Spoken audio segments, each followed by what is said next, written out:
নমস্কার, আমি মৌসুমী আপনাদের কাছে চলে এলাম আরও একটি রেসিপি নিয়ে। আজকে বানাচ্ছি পটলের দোরমা। তার জন্য নিয়েছি বেশ কয়েকটা পটল।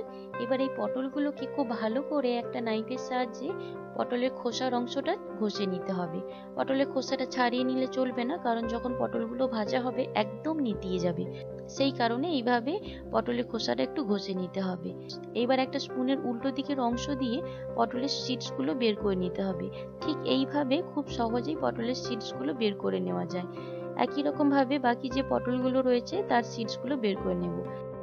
এদিকে চিংড়ি মাছটা কেটে নিতে হবে। আমি একদম ছোট ছোট করে চিংড়ি মাছটা কেটে নিচ্ছি। আপনারা চাইলে মিক্সারে এটা পেস্টও বানিয়ে নিতে পারেন।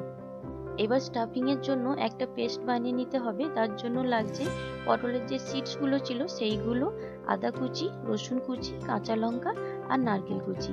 এবার এটাকে একটা মিক্সার জারে ট্রান্সফার করে নিচ্ছি। একটু জল মিশিয়ে একটা পেস্ট বানিয়ে নেব। এবার এই দিকে পটলগুলোর মধ্যে দিয়ে দিলাম পরিমাণ মতো লবণ আর হলুদ গুঁড়ো মিশিয়ে নিচ্ছি। খুব ভালো করে মিশিয়ে নেওয়ার পরে কড়াইয়ের মধ্যে তেল গরম করে নিলাম। তেলটা গরম হতেই দিয়ে দিলাম পটলগুলোকে এপিট ওপিট করে একটু আলতো ভেজে নিলেই চলবে, যাতে করে পটলের কাঁচা যে গন্ধ থাকে সেটা চলে যায়। এবার ওই একই কড়াইয়ের মধ্যে আরও একটু তেল দিয়ে তেলটা গরম হতেই দিয়ে দিলাম পেঁয়াজ কুচি। কিছুক্ষণ ভেজে নেওয়ার পরে দিয়ে দিলাম যে পেস্টটা বানিয়েছিলাম সেই পেস্টটা। এরপর এর মধ্যে দিয়ে দিলাম হলুদ গুঁড়ো, জিরে গুঁড়ো, ধনে গুঁড়ো। এটাকে বেশ কিছুক্ষণ কষিয়ে নেওয়ার পরে এর মধ্যে দিয়ে দিলাম পরিমাণ মতো লবণ আর দিয়ে দিলাম গরম মশলা। এবার এর মধ্যে দিয়ে দিলাম কেটে রাখা চিংড়িগুলো।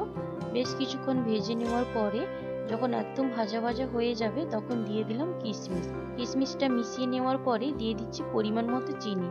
এটাকে মিশিয়ে নিলেই তৈরি আমাদের স্টাফিং। এটাকে ঠান্ডা করার জন্য কিছুক্ষণ রেখে দেব। এবার পটলের মধ্যে স্টাফিংটা ভরে নেব।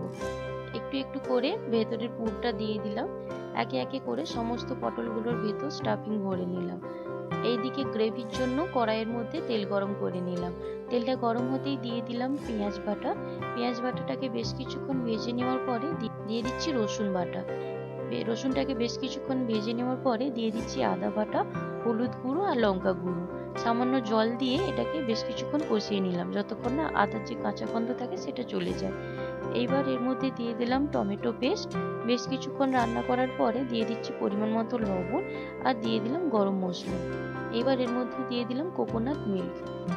একটু ফুটে যেতেই দিয়ে দিলাম কাঁচা লঙ্কা আর দিয়ে দিলাম স্টাফিং ভরা পটলগুলো। কিছুক্ষণ রান্না করে নিলেই আমাদের তৈরি পটলের দোরমা। গরম গরম ভাতের সাথে পরিবেশন করুন পটলের দোরমা।